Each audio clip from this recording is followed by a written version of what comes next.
7.5 அஞ்சாவது கணக்கு.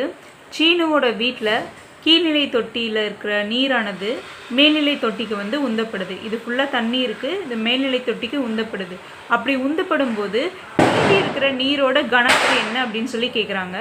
இந்த கீழ்நிலை தொட்டி இருக்கு இல்லையா, அந்த கீழ்நிலை தொட்டியோட நீளம் 2 மீட்டர், அதோடைய அகலம் 1.5 மீட்டர், அதன் உயரம் 1 மீட்டர்னு கொடுத்துருக்காங்க. மேல்நிலை தொட்டியோட ஆரம் 60 சென்டிமீட்டர், அதனுடைய உயரம் 105 சென்டிமீட்டர்.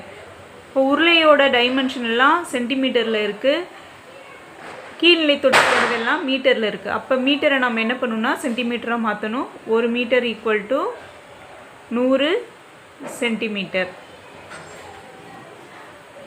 இப்போ 2 மீட்டர் அப்படிங்கிறது 2 × 100 சென்டிமீட்டரால் பெருக்கும்போது எல்லோட மதிப்பு 200ன்னு கிடைக்கும், 200 சென்டிமீட்டர்.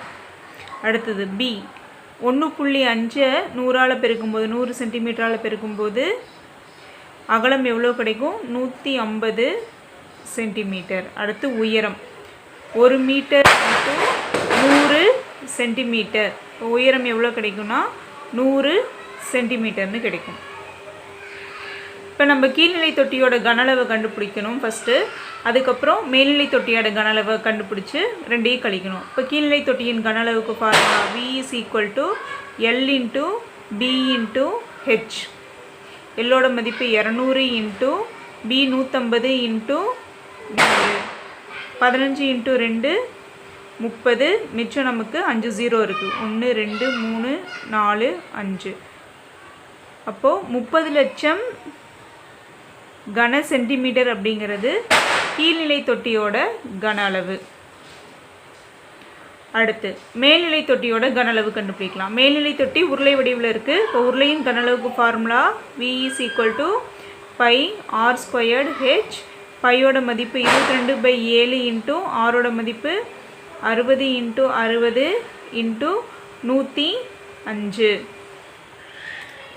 இலவைப்பாட்டில் அடித்தோன்னா 15 தடவை கிடைக்கும். இப்போ இங்கே நமக்கு 22 × 6 36, 2 0 × 15. 22ஐயும் 3600 பெருக்கும்போது நமக்கு 79,200ன்னு கிடைக்கும். 79,200 × 15 இதெல்லாம் பெருக்கி போட்டோம் அப்படின்னா 11,88,000 கன சென்டிமீட்டர் அப்படிங்கிறது மேல்நிலை தொட்டியின் கன அளவாக கிடைக்கும். இப்போ நம்ம என்ன கண்டுபிடிக்கணும்? மீதமுள்ள நீரின் கன அளவு கண்டுபிடிக்கணும் இல்லையா? இப்போ மீதமுள்ள நீரின் கன அளவு அப்படிங்கிறது கனசெவ்வகத்தின் கன அளவு 30 லட்சத்திலிருந்து உருளையோட கன அளவு 11,88,000 கழிச்சோம் அப்படின்னா நமக்கு கிடைக்கும். இது ரெண்டையும் கழிக்கும்போது 30 லட்சம் மைனஸ் 11,88,000, 10 9 29 2 1 8. இப்போ நமக்கு எவ்வளோ கிடைக்குன்னா 18,12,000 கன சென்டிமீட்டர்னு கிடைக்கும் மீதமுள்ள நீரின் கன அளவு.